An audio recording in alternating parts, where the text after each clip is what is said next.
ગુજરાતી માધ્યમિક શિક્ષણ બોર્ડના પાઠ્યક્રમ મુજબ, અભ્યાસક્રમ મુજબ विषय हिंदी, पाठ नंबर 2 न्याय मंत्री का दूसरा भाग प्रश्नोत्तरी एवं व्याकरण के बारे में इस भाग में हम चर्चा करेंगे। यह कहानी है सम्राट अशोक के बारे में, जो कभी हारा नहीं था, अजय था, भारत का ये सम्राट। इसके बारे में हम भाग 1 में चर्चा कर चुके हैं। दूसरे भाग में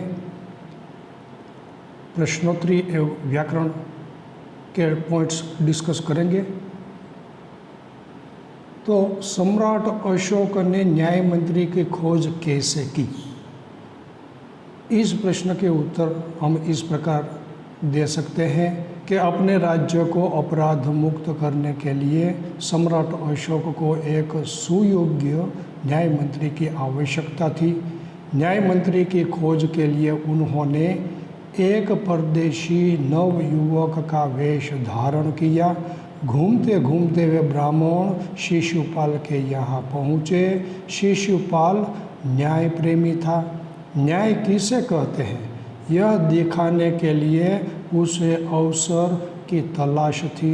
सम्राट अशोक ने उसे अवसर दिया।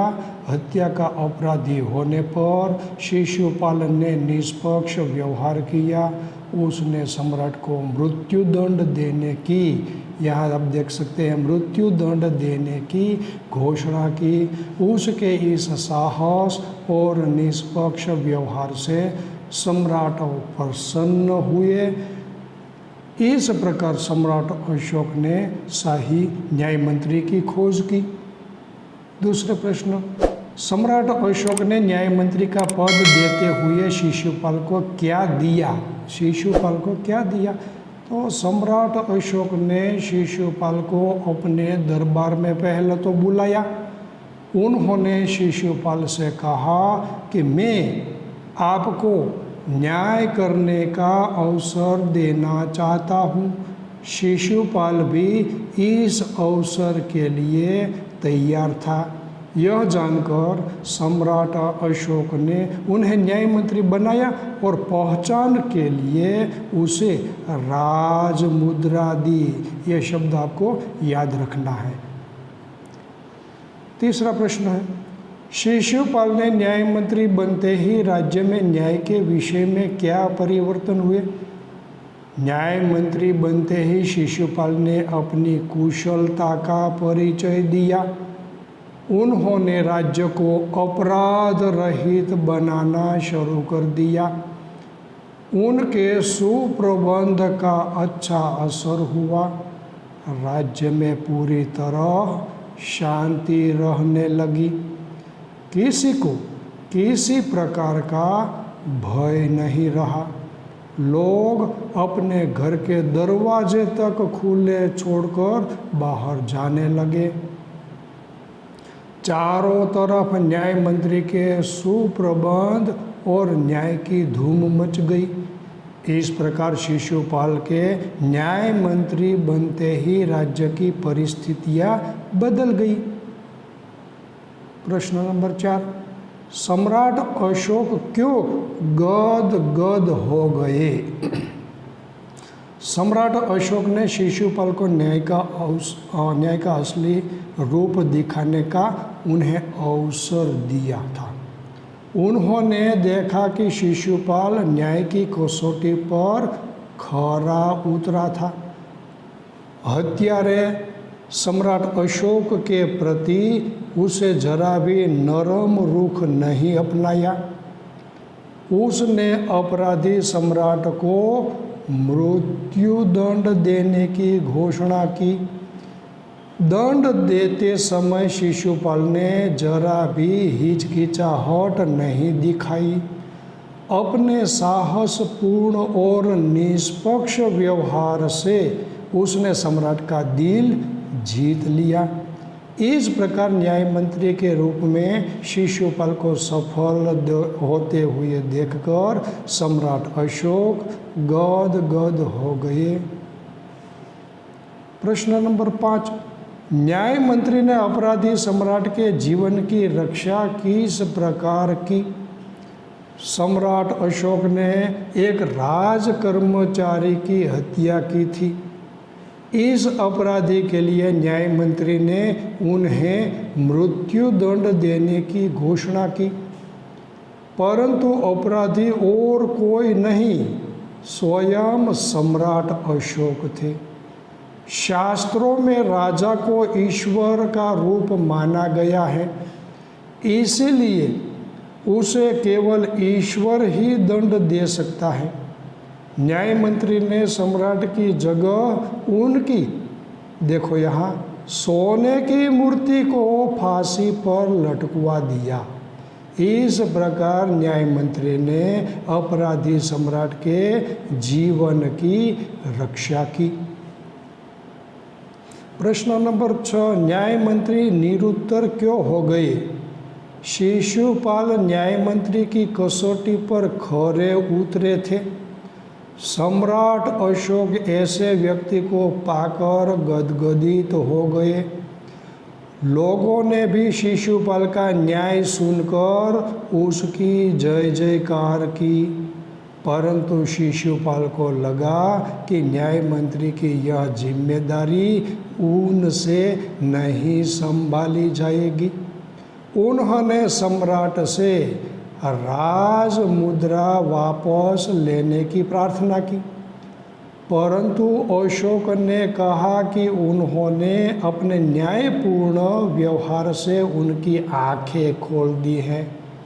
यह जिम्मेदारी उनके सिवाय और कोई नहीं उठा सकता। सम्राट के इस आग्रह को देखकर न्याय मंत्री निरुत्तर हो गए। अब देखते हैं निम्नलिखित प्रश्नों के उत्तर 2 या 3 वाक्य में लिखिए। परदेशी शिशुपाल की किस बात से सहमत नहीं हुआ? शिशुपाल ने परदेशी से कहा कि सम्राट अशोक के शासन में चारों तरफ अन्याय हो रहा है। शिशुपाल की इस बात से परदेशी सहमत नहीं हुआ। सम्राट अशोक ने शिशुपाल को दरबार में क्यों बुलाया? सम्राट अशोक शिशुपाल को न्याय करने का अवसर देना चाहते थे। शिशुपाल को राज्य का न्याय मंत्री बनाने के लिए सम्राट अशोक ने उसे दरबार में बुलाया। न्याय मंत्री ने अंत में क्या निर्णय दिया? न्याय मंत्री ने सम्राट को फांसी की सजा दी, परंतु उसके स्थान पर सोने की मूर्ति को फांसी पर लटका देने का आदेश दिया। शिशुपाल ने अपने घर का दरवाजा क्यों खोल दिया? एक अतिथि को शाम के अंधेरे में आश्रय के लिए आया देखकर शिशुपाल ने अपने घर का दरवाज़ा खोल दिया। शिशुपाल किस अवसर की तलाश में था? शिशुपाल सच्चा न्याय कैसा होता है यह दिखाने के अवसर की तलाश में था। न्याय के विषय में शिशुपाल ने क्या विचार थे? शिशुपाल मानता था कि न्याय ऐसा हो कि कोई अन्याय और अपराध करने का साहस न कर सके, ऐसा उनका विचार था। परदेशी कौन था? उसने दूसरे दिन क्या किया? परदेशी स्वयं सम्राट अशोक था। दूसरे दिन सुबह उठकर परदेशी ने शिशुपाल को धन्यवाद देकर उससे विदा ली। निम्नलिखित वाक्यों के उत्तर एक एक वाक्य में हम देखते हैं। सम्राट अशोक ने शिशुपाल को राज मुद्रा क्यों दी? सम्राट अशोक ने शिशुपाल को न्याय मंत्री के पद पर नियुक्ति के रूप में राज मुद्रा दी। राज्य में न्याय के विषय में परिस्थितियां कैसे बदल गई? शिशुपाल के न्याय मंत्री बनते ही राज्य में पूरी तरह शांति रहने लगी, किसी को किसी प्रकार का भय न रहा। परदेशी की हत्या होने पर शिशुपाल की स्थिति कैसी हो गई? परदेशी की हत्या होने पर शिशुपाल की नींद उड़ गई। अपराधी का पता लगाने के लिए उन्होंने रात दिन एक कर दिए। सम्राट ने पहरेदार को मारने का क्या कारण बताया? सम्राट ने पहरेदार को मारने का कारण बताते हुए कहा कि वह बहुत उदंड था, आज्ञा न मानने वाला शरारती था। ऐसा उन्होंने उदंड का कारण बताया। अपराधी का पता चलने पर शिशुपाल ने क्या किया? अपराधी का पता चलने पर शिशुपाल ने सम्राट अशोक को गिरफ्तार करने का आदेश दिया। निम्नलिखित विधान कौन कहता है और क्यों, इसके बारे में हम डिस्कस करते हैं। पहला विधान है, यह मेरा सौभाग्य है। यह विधान शिशुपाल अपने द्वार आए परदेशी युवक से कहता है, क्योंकि वह अतिथि का सत्कार करना अपना कर्तव्य समझते थे। दूसरा विधान है, दोष निकालना तो सुगम है, परंतु कुछ दिखाना कठिन है। यह विधान परदेशी युवक यानी सम्राट अशोक शिशुपाल से कहते हैं, क्योंकि शिशुपाल उससे सम्राट अशोक के राज्य में हो रहे अन्याय की शिकायत करता है। ब्राह्मण के लिए कुछ भी कठिन नहीं, मैं न्याय का डंका बजा कर दिखा दूंगा। यह विधान शिशुपाल परदेशी नवयुवक यानी कि सम्राट अशोक से कहता है, क्योंकि परदेशी नवयुवक उससे राज्य को अपराध मुक्त करने का वचन लेना चाहते थे। आगे का विधान है, तो तुम अपराध स्वीकार करते हो।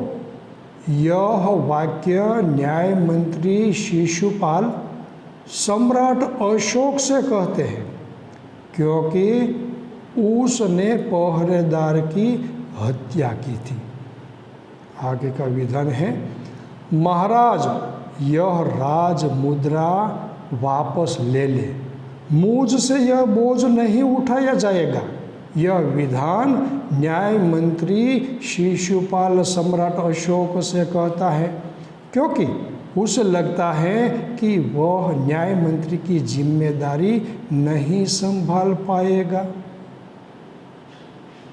अब इस गद्य के रिलेटेड हम व्याकरण का डिस्कस कर लेते हैं, उनके बारे में हम चर्चा करते हैं। पहला है पर्यायवाची शब्द, सिनोनिम्स, समानार्थी शब्द, अतिथि, मेहमान, सुगम, सरल, कठिन तो मुश्किल, निस्तब्धता, शांति, निरुत्तर, खामोश, हैरान, चकित।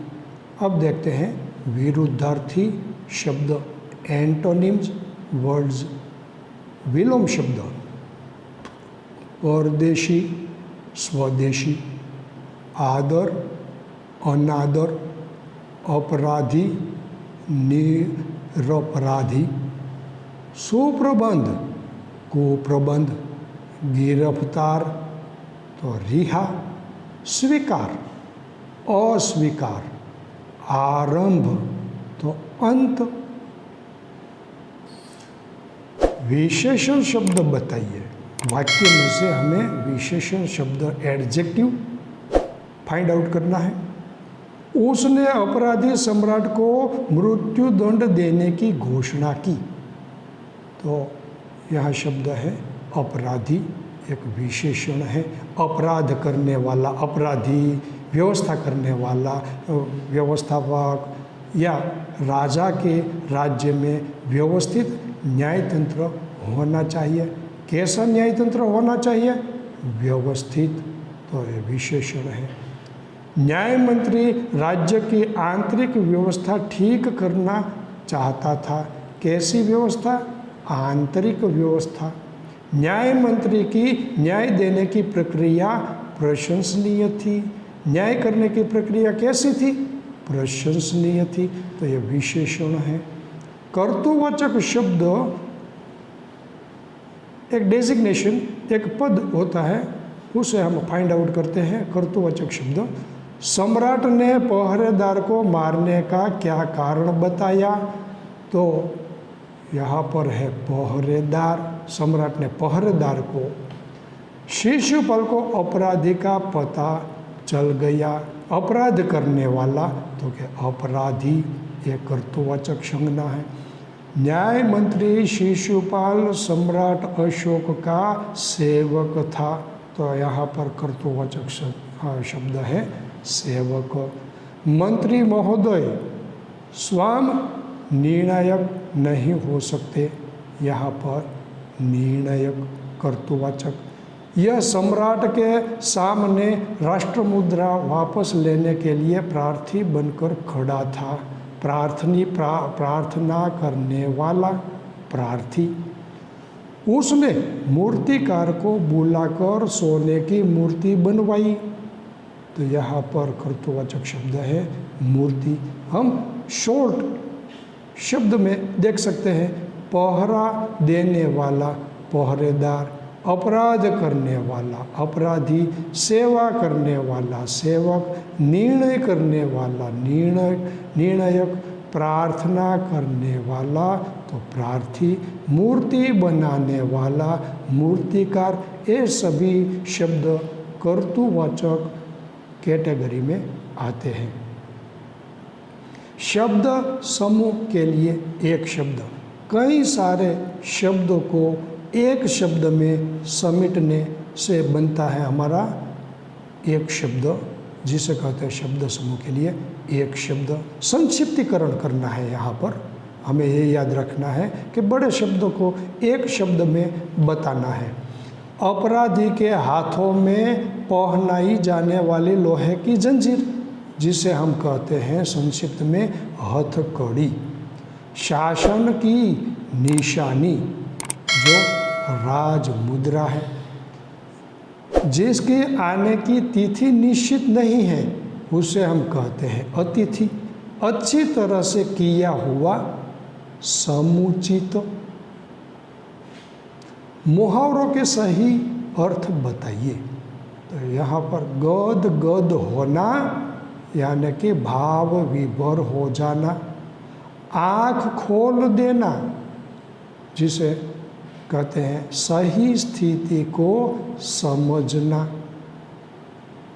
होठ काटना का मतलब है शोभ प्रकट करना, धूम मचना, प्रसिद्ध होना। तो यहाँ पर हम इस लेक्चर को एंड करते हुए आगे के पद्य और गद्य के बारे में चर्चा करेंगे। धन्यवाद।